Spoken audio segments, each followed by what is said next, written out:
ओम श्री शक्ति नमः। ओम श्री शक्ति नमः। ओम श्री शक्ति नमः। पार्वती की बात पर जटाधारी ब्राह्मण का शिव की निंदा करते हुए पार्वती को उनकी ओर से मन को हटा लेने का आदेश दिया। पार्वती बोली, जटाधारी विप्रवर, मेरा सारा वृतांत सुनिए। मेरी सखी सखी ने जो कुछ कहा है वह ज्यों का त्यों सत्य है, उसमें असत्य कुछ भी नहीं है। मैंने मन, वाणी और क्रिया द्वारा सत्य ही कहती हूँ, असत्य नहीं। मैंने साक्षात से भगवान शंकर का ही वर्ण किया है। यद्यपि जानती हो वह दुर्लभ वस्तु भला मुझे कैसे प्राप्त हो सकती है, तथापि मन की उत्कंठा से विवश हो मैं तपस्या कर रही हूँ। ब्राह्मण से ऐसी बात कहकर पार्वती देवी उस समय चुप हो रही। तब उनकी वह बात सुनकर ब्राह्मण बोले, इस समय तक मेरे मन में यह जानने की प्रवृत्ति थी कि ये देवी किस दुर्लभ वस्तु को चाहती है, इसके लिए ऐसा महान तप कर रही है। किंतु देवी, तुम्हारे मुखारबिंद से सब कुछ सुनकर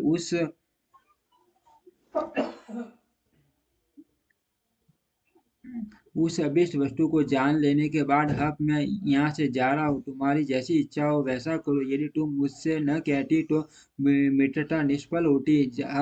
अब जैसा तुम्हारा कार्य है वैसा ही उसका परिणाम होगा। जब तुम्हें इसी में सुख है न, तब मुझे कुछ नहीं कहना। वहाँ ऐसी बात कहकर ब्राह्मण ने ज्यों ही जाने का विचार किया, त्यों ही पार्वती देवी ने प्रणाम करके उनसे इस प्रकार कहा। पार्वती बोली, विप्रवर, आप क्यों जाएंगे? ठहरिए और मेरे हित की बात बताइए। पार्वती के ऐसा कहने पर दंडधारी ब्राह्मण देवता रुक गए और इस प्रकार बोले, देवी, यदि मेरी बात सुनने का मन है और मुझे मुझे भक्ति भाव से ठहरा रही हो तो मैं वह सब तत्व बता रहा हूँ, जिससे तुम्हें हित का ज्ञान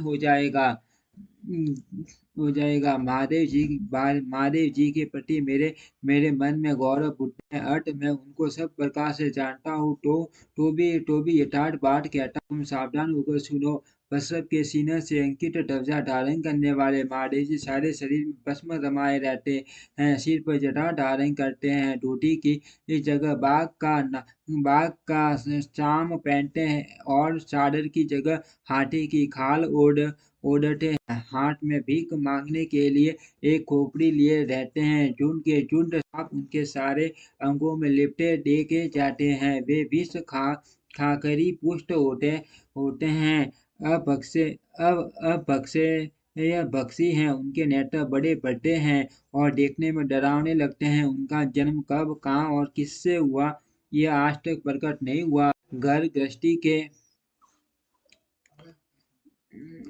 भूत से सदा दूर ही रहते हैं। नंग धड़ंग घूमते हैं और भूत प्रेतों को सदा साथ रखते हैं। उनके उनके एक दो नहीं 10 भुजाएं हैं। देवी, मैं समझ नहीं पाता कि किस कारण से तुम उन्हें अपना पति बनाना चाहती हो। तुम्हारा ज्ञान कहाँ चला गया? इस बात को आज सोच विचार कर मुझे बताओ। दक्ष ने अपने यज्ञ में अपनी ही पुत्री सती को केवल यही सोचकर नहीं बुलाया कि वह कपालधारी भिक्षु की भार्या हैं। इतना ही नहीं, उन्होंने यज्ञ में भाग देने के लिए सब देवताओं को बुलाया, किंतु सबों को छोड़ दिया दिया। सती उसी अपमान के कारण अत्यंत क्रोध से विपुल हो उठी। उसने अपने प्यारे प्राणों को तो छोड़ा ही, शंकर जी को त्याग दिया। तुम तो स्त्रियों में रतन हो। तुम्हारे पिता समस्त पर्वतों के राजा हैं। फिर तुम क्यों इस उग्र तपस्या के द्वारा वैसे पति को पाने की अभिलाषा करती हो? सोने की मुद्रा अशर्फ की देकर देकर बदले में उठनाई बढ़ा कहाँ से लेना चाहती हो? उज्जवल संतन छोड़कर अपने अंगों में लपेटना चाहती लपेटना चाहती हो? सूर्य के तेज का परित्याग करके जुगनू की चमक पाना चाहती हो? महीन वस्त्र त्याग कर अपने शरीर को चमड़े से ढकने की इच्छा करती हो? घर में रहना छोड़कर वन में डूने रमाना चाहती हो? तथा देवेश्वरी, यदि तुम इंद्र आदि लोकपालों को त्याग कर शिव के प्रति अनुरुक्त हो तो अवश्य ही रत्नों के उस उत्तम भंडार को त्याग कर लोहा पाने की इच्छा करती हो। लोक में इस बात को अच्छा नहीं कहा गया है। शिव के साथ तुम्हारा संबंध मुझे इस समय परस्पर विरुद्ध दिखाई देता है। कहाँ तुम जिसके नेत्र फलफूल कमल दल के समान शोभा पाते हैं, और कहाँ वे रूटर जो तीन बड्डी आके धारण करते हैं। तुम तो संतमुखी हो और सिर पंचमुख कहे गए हैं। तुम्हारे सिर पर दिव्य बेनी सर्पिनी सी शोभा पा रही है, परंतु शिव के मस्तक पर जो जटा जुट जुट बटाया जाता है वह प्रसिद्धि तुम्हारे अंक में संडंग का अंगराग होगा, और शिव के शरीर में सीता का भस्म। कहाँ तुम्हारा मरडोल डोल साड़ी, और कहाँ शंकर जी के उपयोग में आने वाली हाथी की खाल। कहाँ तुम्हारे अंगों में देवी आभूषण, और कहाँ शंकर की सर्वांग में लिपटे हुए सर्प। कहाँ तुम्हारी सेवा के लिए उद्यत रहने वाली संपूर्ण देवता, और कहाँ भूतों की दी हुई बलि को पसंद करने वाले शिव। कहाँ तो मर्दंग की मधुर ध्वनि, और कहाँ डमरू की डिम डिम। कहाँ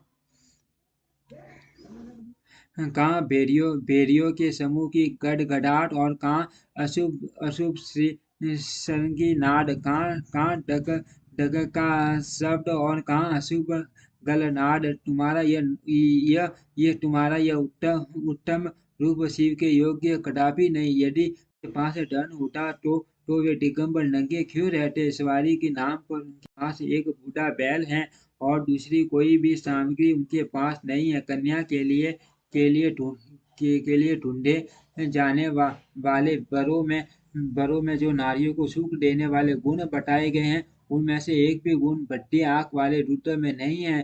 तुम्हारे परम प्रिय काम भी हुनहर देवता ने दग्ध कर दिया है, और तुम्हारे प्रति उनका अनादर तो तभी देख लिया गया जब वे तुम्हें छोड़कर अन्यत्र चले गए। उनकी कोई जाति नहीं देखी जाती, उनमें विद्या तथा ज्ञान का भी पता नहीं चलता। पिशाच ही उनके सहायक हैं, और विष तो उनके कंठ में ही दिखाई देता है। वे सदा अकेले रहने वाले और विशेष रूप से विरक्त हैं। इसीलिए तुम्हें हर के साथ अपने अपने मन नहीं छोड़ना चाहिए। कहाँ तुम्हारे कंठ में सुंदर हार, और कहाँ उनके गले में नर मुंडों की माला। देवी तुम्हारे और हर के रूप आदि सब एक दूसरे से विरुद्ध है, अतः मुझे तो ये संबंध नहीं रुचता। फिर तुम्हारी जैसी इच्छा हो वैसा करो। संसार में जो कुछ भी असद वस्तु है, वह सब तुम स्वयं चाहने लगी हो। अतः मैं कहता हूँ कि तुम उस असत की ओर से अपने मन को हटा लो, अन्यथा जो वह चाहो वह करो, मुझे कुछ नहीं कहना। ब्रह्मा जी कहते हैं, नारद, यह बात सुनकर पार्वती शिव की निंदा करने वाले ब्राह्मण पर मन ही मन कुपित हो उठी, और उससे इस प्रकार बोली, ओम श्री शक्ति नमः, ओम श्री शक्ति नमः, ओम श्री शक्ति नमः।